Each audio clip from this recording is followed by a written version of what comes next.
Boa noite, meu povo! Tudo bem? Estamos começando aqui uma live. Nós temos alguns assuntos importantes para comentar e quero dar boas-vindas a todos vocês. Já vão entrando aí. Seja bem-vindo. Altair está com a gente. Johnny já entrou. Presbítero Johnny. Isso aqui. Já pediu. Vamos lá receber o Johnny. E já vamos começar aqui. Vou pedir para você clicar no aviãozinho e ir distribuindo para todo mundo que você vai clicando aí. Oi, Johnny. Tá me ouvindo? Tá tranquilo, graças a Deus. Beleza. Tá, vamos distribuir essa live. Clica no aviãozinho e começa a convidar o povo. E vai convidando.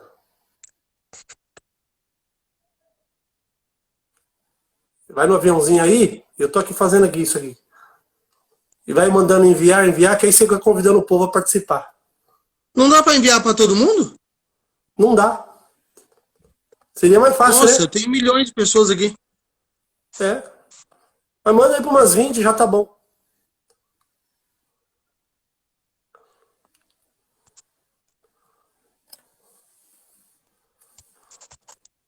Valéria entrou também.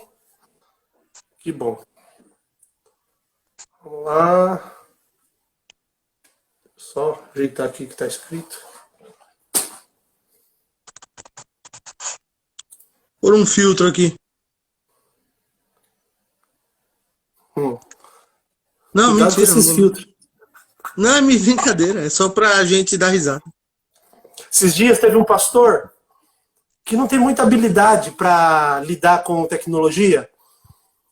Ele foi fazer uma live no Facebook e colocou um filtro, uma barba azul. Então ele estava fazendo o culto da igreja dele com a barba azul, coitado. E não sabia tirar. Deu dó. É, mas vamos lá, vamos lá. Vamos lá. Tem uma galera Entrou a entrando aí. Gisele. Ai, que benção, Gisele. Tá com a gente. Lá de Naviraí. Manda um abraço pro meu amigo da Visão. Quer ver quem mais tá aqui com a gente? Deixa eu só ver.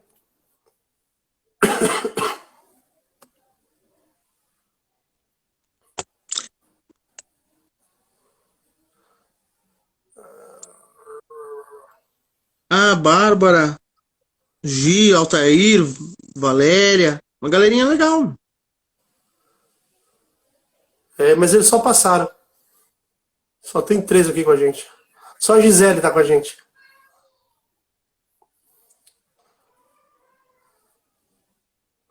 Mandei convite até pro bispo aqui.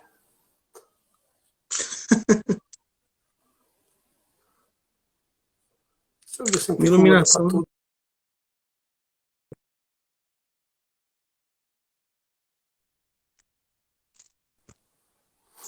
Ó, entrou a Thaís. Que benção, Thaís. Tá com a gente. Tá. De qualquer forma, a gente vai conversando, Johnny. Porque eu vou deixar gravada. Tá? Tá? Tá enxergando bem aí? Oi? Tá enxergando bem? Tô. Tô enxergando. Pra mim tá tranquilo. Beleza. Você tá tranquilo? Vamos lá. Então vamos lá. Deixa eu só abrir aqui o arquivo aqui. Viu? Aquele desenho que você indicou para as crianças? Muito bom. Superbook? Superbook, muito bom. É, não Assisti é? uns 2 episódios hoje. Cara, Achei o muito episódio do legal. começo, o começo é excelente. Então, eu assisti Até fica a esse. dica pra galera aí. Então, eu super recomendo. Superbook. Eu assisti esse, o episódio do começo, e o. Ai, como é o nome? De Abraão. Tem, De tem, Abraão, também tem muito legal. a, Ah, não! tem a saída do Assisti 3 Egito. episódios. E o da conversão de Paulo. Tem vários. Tem a saída do Egito, tem Ele Vive, Tem a crucificação, é bem legal, bem legal. Muito bom, muito bom, muito bom mesmo. Gostei. Né? Achei assim o gráfico legal, né? Não é aquele desenho. Obrigado, amor. Não é aqueles desenhos quadradão. Não, é um anime japonês, é bem legal, cara. É bem Muito, atual, muito, bem muito legal. dinâmico. O que eu E gostei também. o que eu acho legal, o que eu acho legal é que ele transporta você do seu dia a dia para o que é o contexto bíblico. Bem legal. Exato, ele pega a história de duas crianças que entra na Bíblia, né? É. Muito top. Muito bom mesmo. Só que assim, eu achei algumas coisas engraçadas. Paulo foi batizado e Paulo era saradão, meu, no desenho. Trincadão, abdômen trincado. Mas foi legal. Eles são bombados. Bom, o povo tá chegando aí. Vamos começar o tema principal da live. E o tema da live é: e agora? O que seremos depois da pandemia? O que seremos depois da crise? O que vai sobrar de nós? O que nós vamos fazer? E a ideia hoje é a gente conversar, pensar um pouquinho a partir da Bíblia, sempre a partir da Bíblia, e depois ir para os aspectos práticos do que de fato nós, como seres humanos, nós como igreja, vamos viver após a pandemia. Quais são os ajustes na nossa vida? O que vai melhorar? O que talvez vai piorar? É possível prever isso? E a ideia é a gente conversar sobre isso. Eu lembro que a gente teve um dia que separou para conversar sobre isso. Foi até o dia que tivemos a ideia da live. Sim. E nesse dia, eu comecei falando, a gente começou a perguntar o que vai ser da igreja. A nossa conversa partiu daí. O que vai ser da igreja? O que seremos como igreja? Como é que vai ser a igreja pós-pandemia?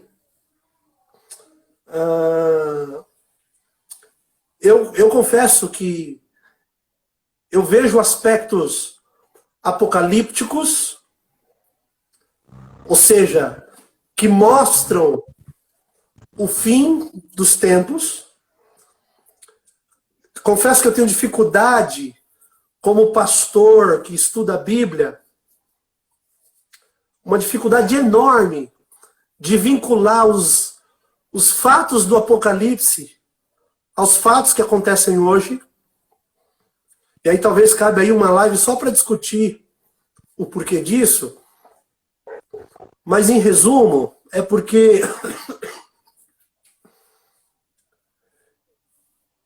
eu acho que é tão complexo a interpretação dos textos apocalípticos que falam do fim das coisas, o texto que falam do fim dos tempos e tal, são tão complexos que eu acho muito arriscado a gente vincular a pandemia ao fim dos tempos. Embora eu sinto, eu vejo que é difícil negar que não estamos caminhando para, mas não necessariamente chegamos no fim dos tempos. Mas acredito que estamos caminhando. E um texto que me chama a atenção é o texto de Mateus 24. Deixa eu só abrir aqui. Oi? Não, se vocês estão me ouvindo bem aí. Tá para ouvir bem. Tá tranquilo. E Mateus 24 fala sobre Jesus, ele leva os discípulos até o templo. É claro que agora eu estou interpretando aqui o que nós vamos ser como igreja. Como pastor, a minha leitura do que vai ser a igreja nos próximos tempos. Em que nós vamos nos transformar daqui para frente. Perdão que eu estou com um pouco de tosse por causa de uma alergia, e só a graça. E aí eu olho para Mateus 24, Jesus leva os discípulos para o templo, e lá no templo, o que acontece? Lá no templo, Jesus mostra a beleza do templo para os discípulos ficam encantados e começam a falar. Só um minutinho. A Yara fez uma pergunta interessante que depois a gente pode conversar sobre isso aí. Tá. Então segura aí a pergunta que nós vamos entrar aqui nessa pergunta, dessa aqui. Eu gostei da pergunta. E aí os discípulos se gloriaram e Jesus fala assim, olha, não vai ficar pedra sobre pedra. E Jesus começa, depois de falar isso, os leva para o Monte das Oliveiras. E no Monte das Oliveiras, Jesus começa a falar sobre o fim dos tempos. Então, se por um acaso é possível vincular a gente nesse texto, eu acho que a gente está na frente do templo. Nós, discípulos de Jesus, estamos na frente do templo.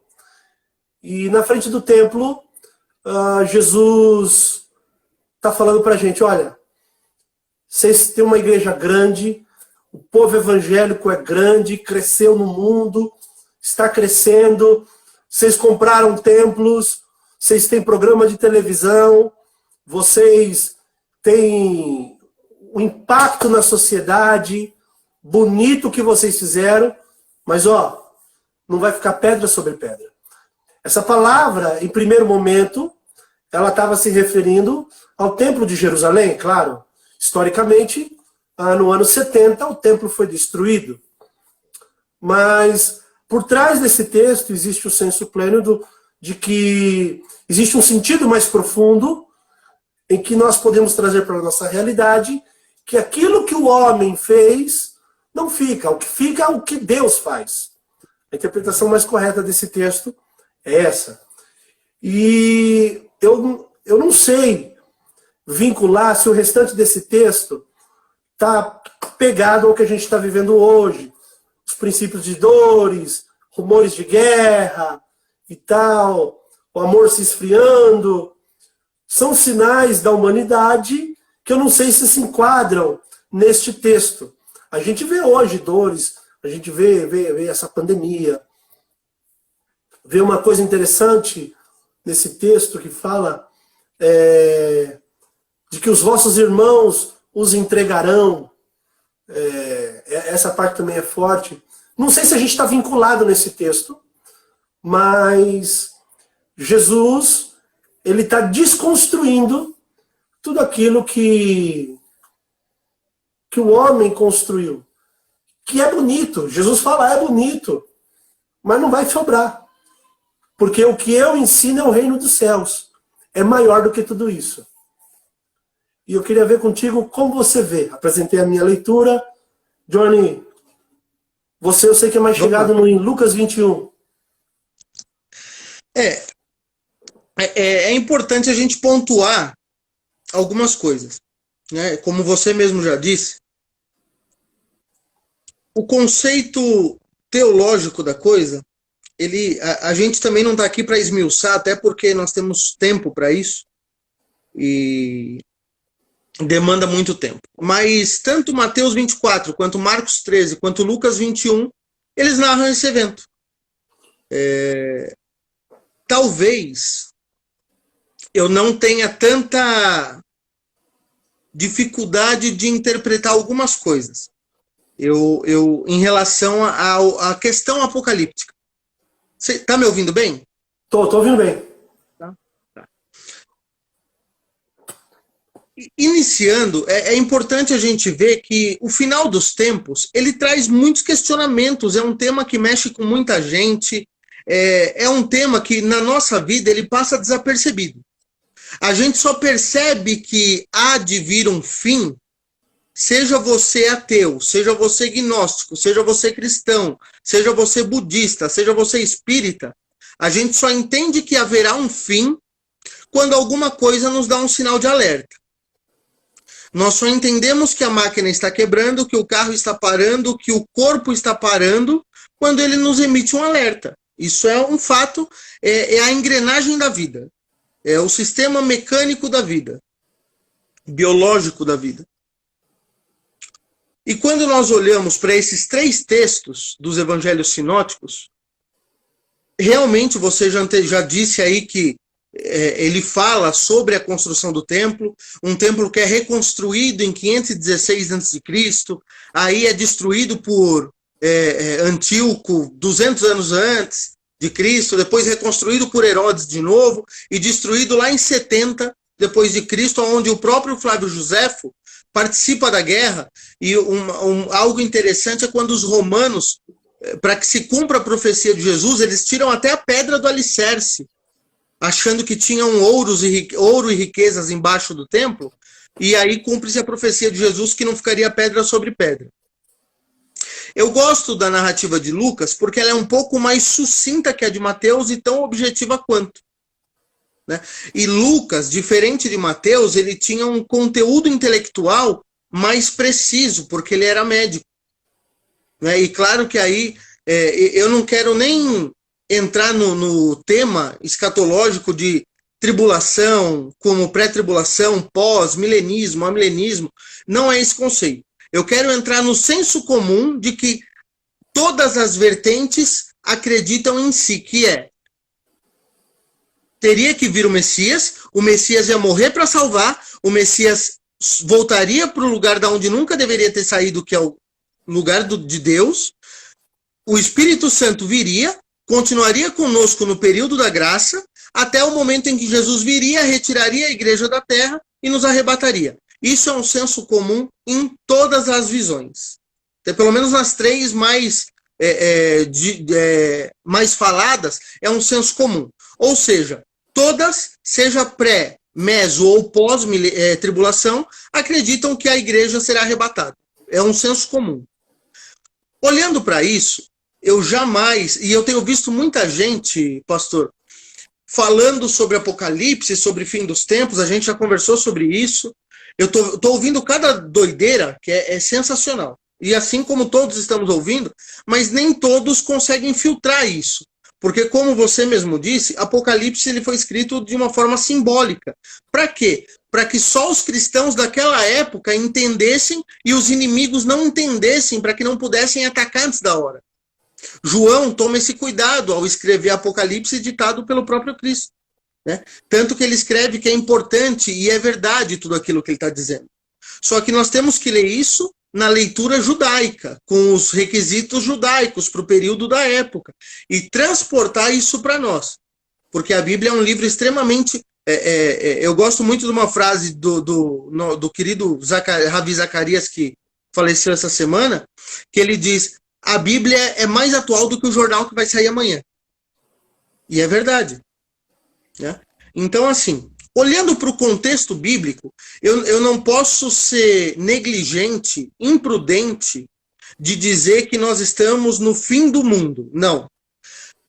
E também não seria maluco de falar para você pegar a Bíblia e pegar o jornal e ir comparando dia a dia o que está acontecendo.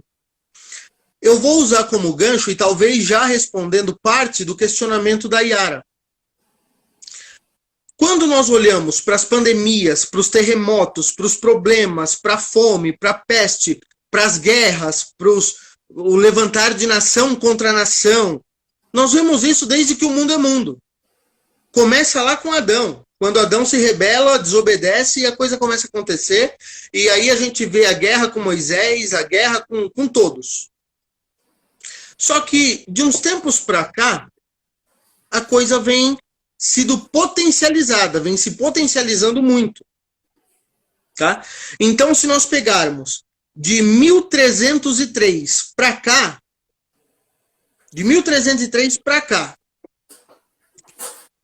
as doenças, as pandemias aumentaram muito, demais. No século XII, a peste negra acabou, naquela época, com aproximadamente 50 milhões de pessoas no mundo, que não tinha internet, que não era tão grande como é, que não tinha a viabilidade que nós temos hoje. E aí veio crescendo. Nos últimos 100 anos, o número de pessoas que morreram com catástrofes naturais mais que quintuplicou nos últimos 100 anos. E tudo isso são dados que você pode colher na OMS, nos sites do governo, e aí eu falo de governo mundial. Tem um site português que chama Tempo. É um site muito bom. Ele narra toda a cronologia das catástrofes naturais. Aí a gente fala de guerra. Qual o nome? Tempo. É um site português. É um site bem legal. Eu sempre olho para ele. Bem confiável. E aí a gente fala de guerras. Do século XVI até o século XIX, houve determinados números de guerras. Do século XX para cá, século XX e século XXI, ou seja, os últimos 120 anos, o tanto de guerra que teve do século XVI ao século XIX é exatamente a metade do que houve em 120 anos. Então, eu seria um ignorante se eu falasse que nós temos que pegar a Bíblia hoje, dia 29 de maio de 2020, pegar a Bíblia hoje e pegar o jornal do dia e comparar. Eu seria um idiota se eu fizesse isso. Mas o que a gente não pode negar é que as coisas estão numa crescente tão potencial, tão dinâmica, que a gente não pode negar alguns fatos. Porque a Bíblia não diz que esse seria o final dos tempos. Mas a própria Bíblia narra que esse seria o princípio das dores. E tem uma frase de Jesus que é muito importante e passa desapercebida às vezes. Ele diz assim: é necessário que estas coisas aconteçam, mas ainda não é o fim. Ainda não é o fim. Então, tudo isso que nós estamos vendo é o que a Bíblia narra de princípio das dores. E aí, tanto Lucas quanto Mateus, eles fazem uma analogia muito interessante com a mulher grávida. No início da gravidez, a mulher tem uma vida normal. Passou ali no segundo, terceiro mês, a vida da mulher começa a virar uma loucura, de cabeça para baixo. Porque vem enjoo, vem dores, vem...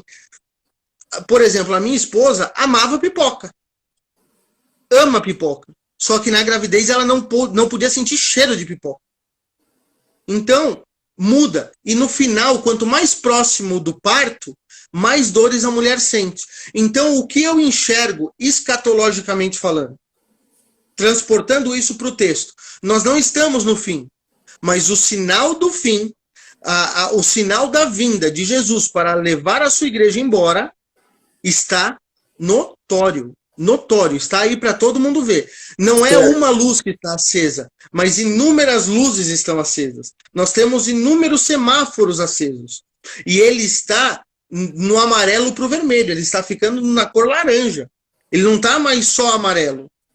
Então nós temos que tomar cuidado, porque Jesus ele se preocupa demais em todos os narradores que escrevem esses textos apocalípticos, eles tomam muito cuidado com a frase de Jesus dizendo: cuidado para que ninguém vos engane. E o que nós estamos vendo é exatamente isso. Nós estamos vendo pessoas usando da fé, usando da sua maldade, usando da corrupção humana para enganar pessoas no momento de crise, no momento de pandemia, assustar pessoas. E essas seitas, elas são sutis. Elas são extremamente sutis. Então, o que eu entendo é que nós temos que tomar cuidado, e é esse o papel que eu enxergo da igreja séria hoje, na atualidade, a igreja séria contemporânea, a igreja séria que nós estamos querendo viver, que nós estamos querendo levar, que está perdendo muita gente para essa galera de neopentecostalismo, para essa galera de teologia da prosperidade, teologia de guerra espiritual. Isso é uma loucura, porque nós temos que tomar cuidado, nós temos que conhecer a Bíblia, literalmente, para entender que essas pessoas que estão aí levantadas para enganar, estão se levantando.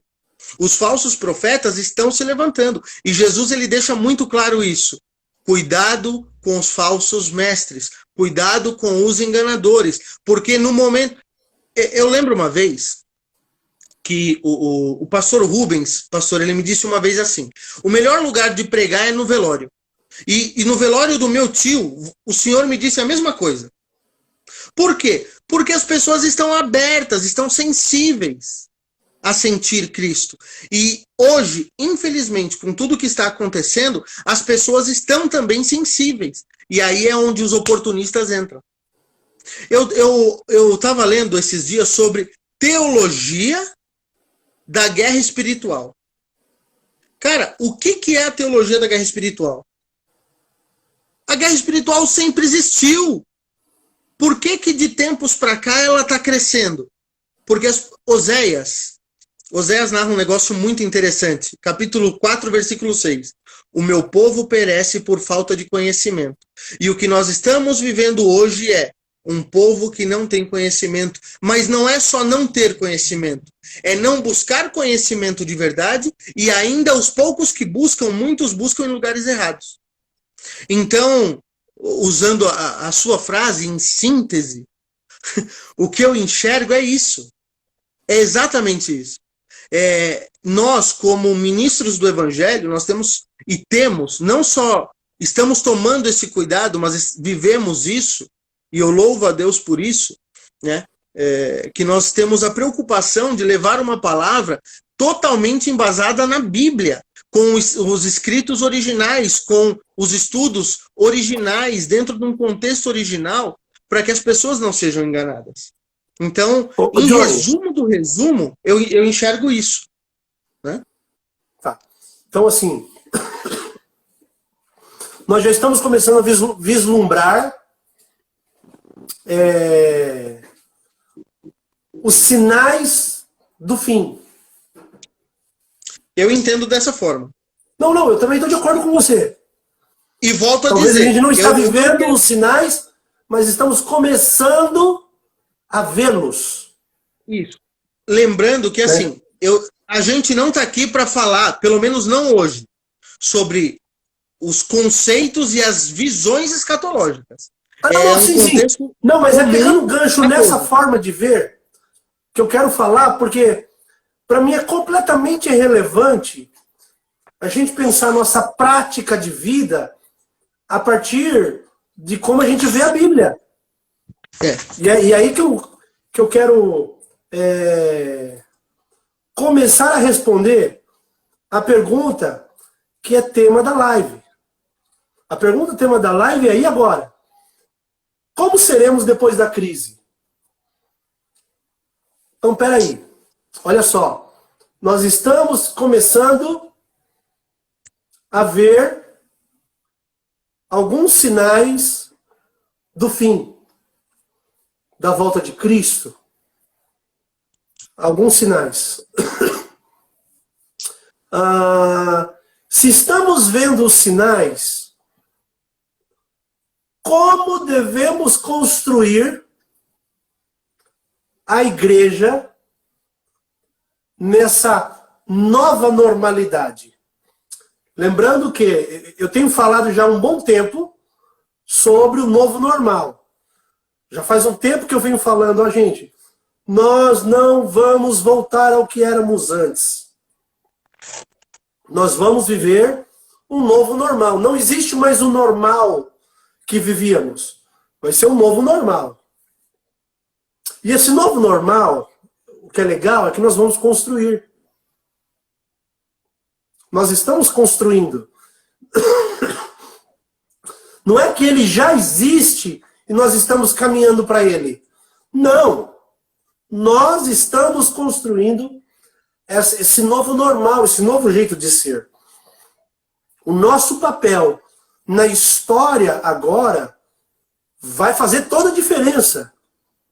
O que começarmos a construir hoje vai transformar, quiçá, décadas. Tá? Mas vamos lá. Como seremos nesse novo normal? Nesse novo normal, o que a gente pode vislumbrar nessas novas normalidades? Visto que nós, como igreja, estamos vendo o povo sofrendo, com medo da doença, o povo sofrendo com traumas psíquicos. Inclusive, na semana que vem, eu vou trazer a psicóloga Mara para fazer a live com ela. Já combinei, tá tudo certo. Sexta-feira que vem, vai falar sobre os traumas da crise e como lidar com eles. Nós vemos economicamente uma sociedade afetada. Hoje saiu dados da economia sobre uma queda do nosso PIB de menos 0,3. Então, uma queda relevante comparado com o ano passado, 1,5. Então foi uma queda importante. E isso afeta toda a nossa vida, a rotina da nossa vida. Então nós vemos um povo assustado. Um povo aberto a uma ajuda. Um povo que está clamando por ajuda, na verdade. Baseado nisso, estamos vendo o fim. Estamos vendo um povo sofrendo nesses diversos aspectos. Como que devemos ser? Me responde que depois eu vou colocar meu olhar. Vamos lá. É gostoso a gente olhar para a Bíblia e entender que Jesus, ele é um Deus que se relaciona. E se nós pegarmos todos os momentos de problema que o povo de Deus viveu, seja os hebreus no Antigo Testamento, seja os hebreus e os cristãos do Novo Testamento para cá, nós sempre vemos a ação de Deus na história. E aí eu estava, desde que eu comecei a estudar essa linha de criacionismo, polêmicas bíblicas, escatologia, eu sempre falo que você tem que ter mais fé para acreditar na evolução do que para acreditar no criacionismo. Enfim, não é esse o assunto, mas é só para ilustrar. Por quê? Porque Deus, ele é um Deus ativo, ele é um Deus que se relaciona. E aí, quando a gente olha para as necessidades da humanidade, eu quero transportar rapidamente a gente lá para Jesus agora. Lá para o 30º ano de Jesus. Jesus é batizado, e depois que Jesus é batizado, se inicia o ministério. 3 anos somente. Nesses 3 anos, ele mostra para a humanidade que melhor do que a ação que ele faz, a ação que ele executa, é quem ele é. Assim como nós falamos do templo, não importa o que você fez é lindo, o que você construiu é lindo, a sua igreja com ar-condicionado é lindo, a sua igreja com a melhor tecnologia é lindo, mas vai acabar. O que importa é o que você fez, é o que você transportou para o reino, é a forma com que você foi usado como ferramenta nas mãos de Deus. Tanto que uma das coisas mais lindas que acontece na nossa vida, se olharmos com a ótica de Deus, é a morte. Por que a morte? Parece loucura o que eu estou dizendo, mas para o cristão a morte é a volta para casa. E dessa vida, tudo que você, Giliardi, você, Léo, você, Yara, você, Altair, você, Valéria, você, Jonathan, o que você conquistou, fica. Você não leva nada. Nu você veio, nu você volta. É simples assim. A Bíblia, ela não precisa de adereços. Eu gosto demais da frase da Érica. A Bíblia não precisa de adorno. A Bíblia não precisa de enfeite. Tá? Então, o que é a igreja? Recentemente eu fiz uma live falando sobre o Egito e depois disso uma live falando sobre a ação de Deus. Sabendo que Deus age em todas as circunstâncias, mas ainda mais quando o seu povo precisa e clama, enquanto muita gente está vendo nessa pandemia o copo quase vazio, eu estou vendo o copo transbordando, cara. Sabe por quê? Porque enquanto pessoas estão preocupadas tão somente com as situações palpáveis, eu estou vendo Deus resgatar pessoas, mudar histórias. Nós estamos tendo o prazer e a oportunidade não só de ouvir e ver testemunhos, mas de sermos testemunhos. O que nós estamos alcançando de pessoas com a veracidade bíblica e não com um evangelho barganhado, com um evangelho adaptado, porque nós somos extremamente contra, e eu posso falar isso por você, nós somos extremamente contra um evangelho adaptado. Não é o evangelho que tem que se adaptar a você. Somos nós que temos que permitir ser moldados pelo Espírito Santo, por Deus. E Deus não nos deixa só.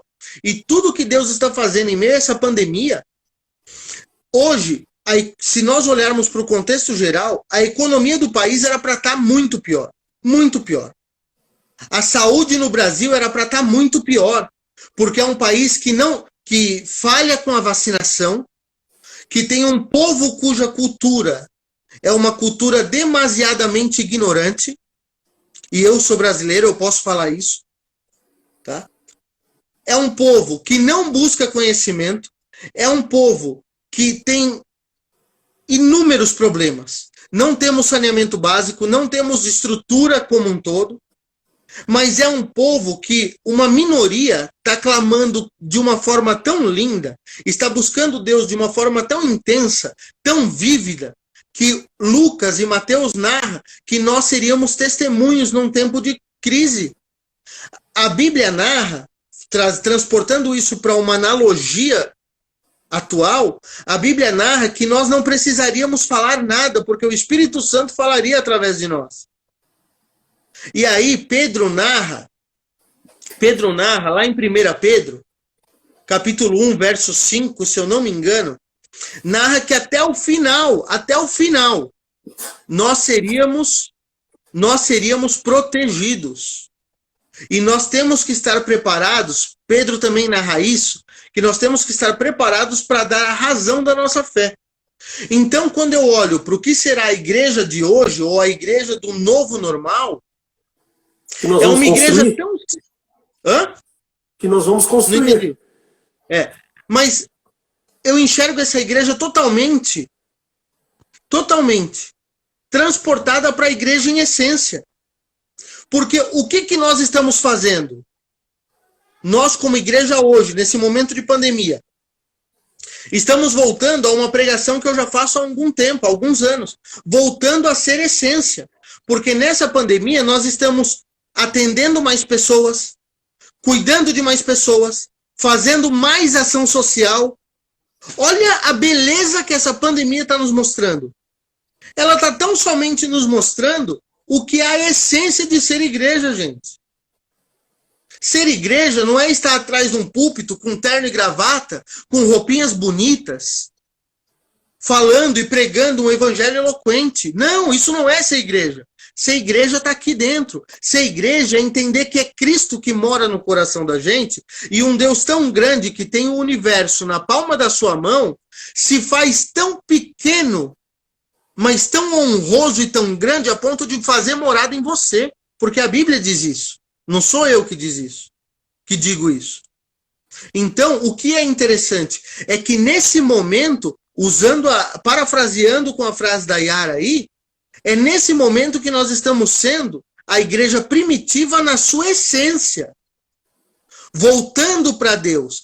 É interessante que a ciência diz o seguinte, que quanto mais longe você estiver do seu ponto de origem, mais bagunçado você está.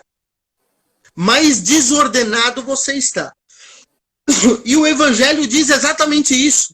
Quanto mais longe da sua origem, e o Evangelho já diz isso muito antes da ciência. Quanto mais longe você estiver de Cristo, mais desordenada a sua vida está. Porém, quando você faz a conversão, quando você faz o retorno, quando você se arrepende e volta para o foco que é Jesus Cristo e começa a caminhar de volta para a sua origem, mais organizado você vai ficando. Trocando isso em miúdos, mais purificado, mais santificado você vai ficando. Mais parecido com Cristo e tendo mais dos atributos de Deus, você vai vivendo. Então, o que eu enxergo? Que nós, como igreja hoje, e para um futuro muito próximo, para a nossa atualidade, para a igreja vindoura, igreja como comunidade de fé, como quatro paredes, como templo, nós estamos voltando à nossa essência. Porque talvez, dentro dos nossos ternos, dentro das nossas gravatas, nós estávamos presos sem enxergar o que estava acontecendo fora da igreja. Hoje não. Hoje a forma com que nós temos de ser igreja é nos preocuparmos em usar as redes sociais para levar essa palavra que salva, que cura, que liberta, mas que ela faz tudo isso e é condicional. Eu uso um termo muito forte, mas não é esdrúxulo. Deus não lida com quem fica dormindo, com quem fica parado. Deus, ele só lida com pessoas que se põem à sua disposição. Então, hoje, nós, como Igreja de Cristo, tendo-o como cabeça, estamos muito mais ativos do que quando estávamos dentro dos nossos ternos. Enquanto a igreja está preocupada em não pintar a parede de preto, em não fazer som alto, em não é essa a nossa preocupação. Como nós já dissemos aqui, não vai ficar pedra sobre pedra. Talvez amanhã o governo se torne ditatorial no mundo e meta retroescavadeira em todas as igrejas. Acabou a igreja? Então o que nós estamos vivendo é exatamente, eu vejo a oportunidade rica que o Senhor Deus está nos dando de ser igreja de verdade. Ser uma igreja relevante para a sociedade, uma igreja que mude a sociedade, que apresente Cristo como Ele é. Nós temos o hábito de olhar para Cristo como nós achamos que Ele é ou como Ele é vendido para nós. O Cristo que salva, o Cristo que renova, o Cristo que restaura. Mas e o Cristo que fala, se você quer me seguir, tome a sua cruz e siga-me. Se você quer me seguir, deixe os mortos que enterrem os seus mortos. Vem, esse é o tempo. Então, o que eu enxergo da igreja atual é exatamente a igreja pura e simples voltando para a sua essência. A igreja pura e simples voltando para a sua essência que por inúmeros séculos se perdeu. Se perdeu pelo tradicionalismo humano, pela cultura humana, pelas doutrinas humanas, pelos usos e costumes. Tá? Então, o que eu enxergo é, assim como Cristo não escolheu pessoas, nós não estamos escolhendo pessoas. Nós estamos falando com judeus e com gentios. Nós estamos falando abertamente com samaritanos. Nós estamos bebendo da água do poço do samaritano para mostrar para ele que a água que ele bebe ainda vai fazer dele ter sede. Mas a água que Cristo tem jamais ele vai voltar a ter sede. O Johnny, eu concordo contigo de que nós, resumindo aí, os 15 minutos que você falou, de que a igreja ela tá agora... Coordena o tempo aí, hein? Oi? Coordena o tempo aí. O tempo fica por você. Enchendo o saco. Você me faz rir, eu tuço. É assim, ó, Johnny. Eu concordo plenamente contigo de que a igreja agora ela está voltando a compreender a essência do que é ser igreja. Como Jesus falou que não vai ficar pedra sobre pedra, e aí eu olho para essa fala de Jesus, não vai ficar pedra sobre pedra, é que todo o adereço, usando a fala da Érica, né? Todo o adereço vai ser tirado. Todo o adereço que a gente colocou na tradição cristã, historicamente, tem que ser tirado. A questão de costumes, roupas, estilo de fala, cores, essas coisas são irrelevantes para o reino. Mas uma coisa que me chama a atenção, até respondendo a pergunta do tema da aula, e agora, como seremos depois da crise? É que agora nós estamos treinando a volta à essência da igreja, mas nós estamos treinando no lugar mais difícil. Presta atenção. Nós estamos treinando ser a igreja em essência durante a crise e estamos treinando no lugar mais difícil de ser igreja,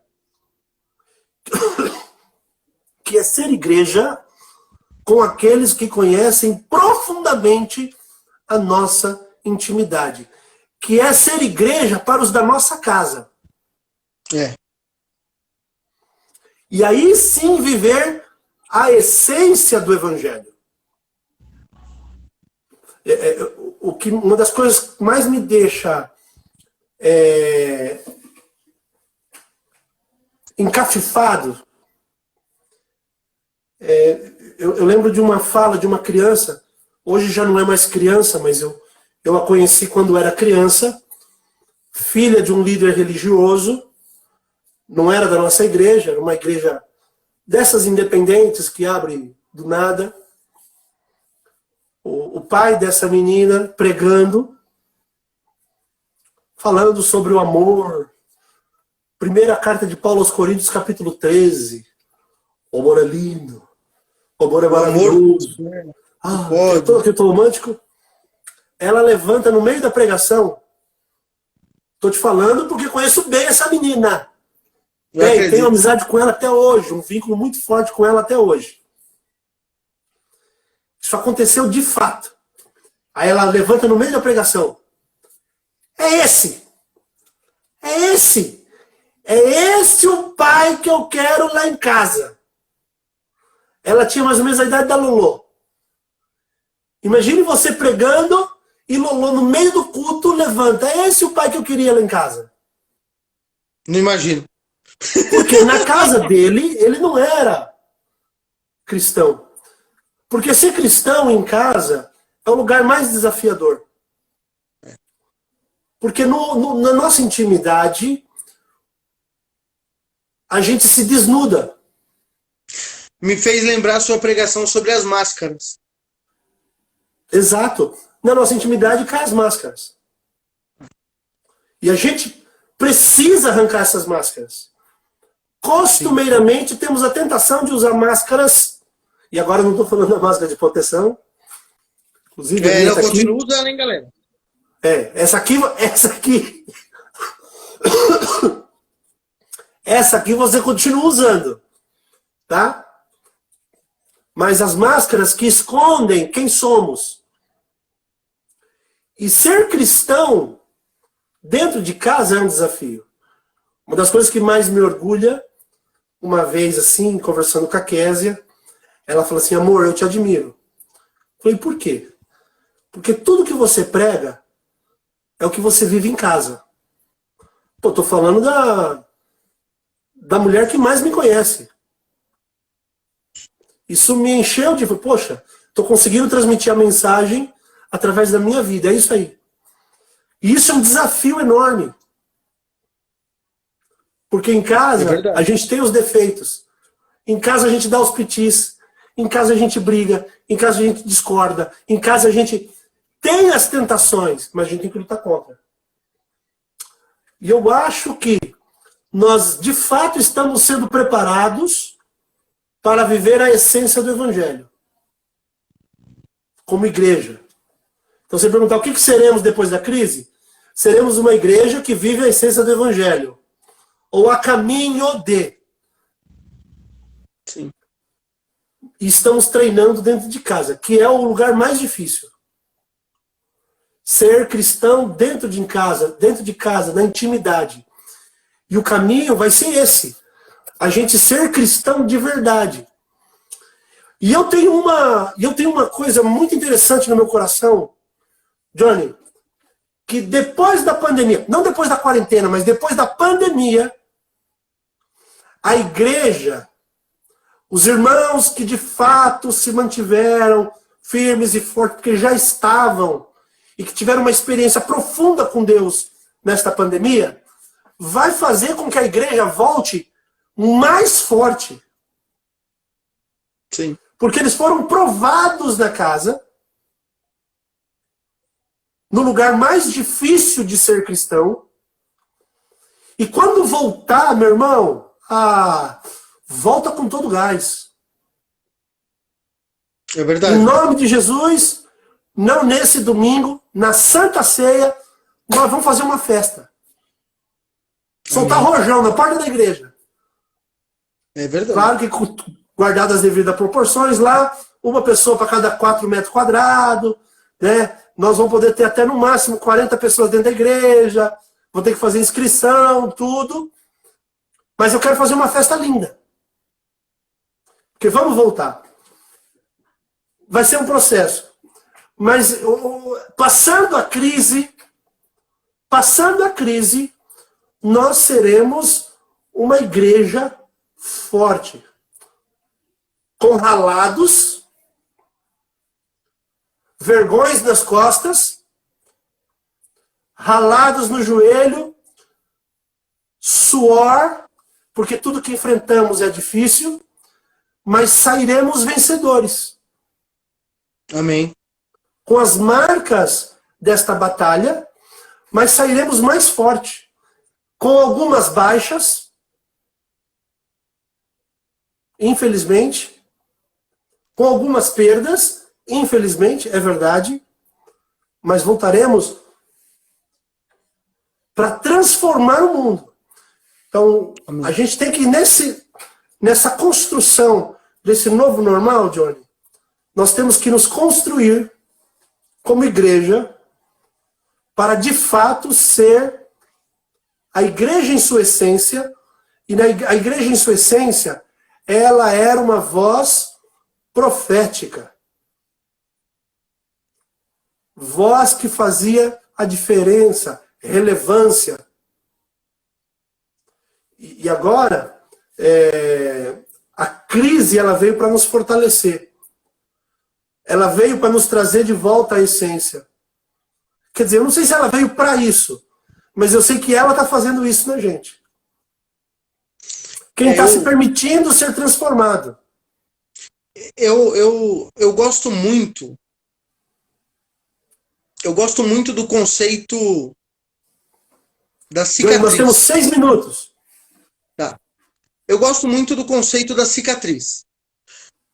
Quando nós olhamos para tudo que aconteceu com Cristo, ele morre, 3 dias depois ele ressuscita. E quando Tomé, muitos criticam Tomé, mas quando Tomé pede para ver a cicatriz de Cristo, a cicatriz foi a prova que Tomé precisava para entender que Cristo passou tudo aquilo por amor. E depois da cicatriz de Cristo, a nossa história mudou. Se Cristo não tivesse aquela cicatriz, a nossa história não teria mudado. Se Cristo não tivesse aquela cicatriz, nós estaríamos condenados ao inferno. Mas graças à cicatriz de Cristo, a história mudou. Todo mundo tem uma cicatriz. E a cicatriz sempre vai nos lembrar, sempre vai nos remeter a alguma coisa.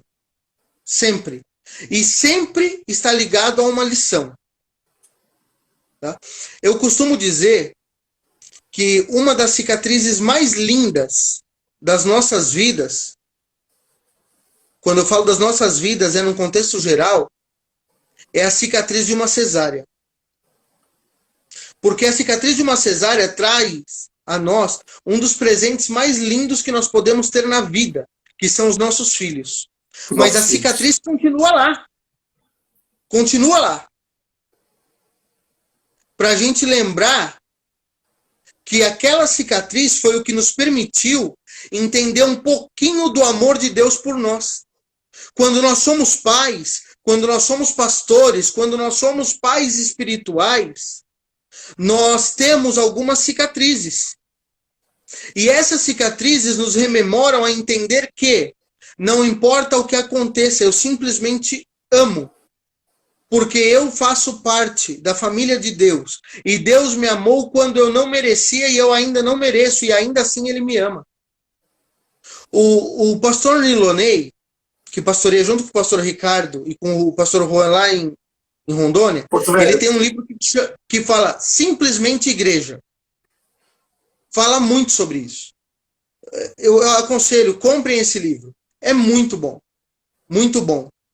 Então, assim, o que eu entendo que a igreja de hoje e a igreja e a comunidade de fé que nasce a partir dessa pandemia, nesse novo normal, é uma igreja que está mais preparada, mais forte para ser recebida e não para receber, mas para ser recebida por Jesus nas nuvens, conforme Paulo fala aos Tessalonicenses.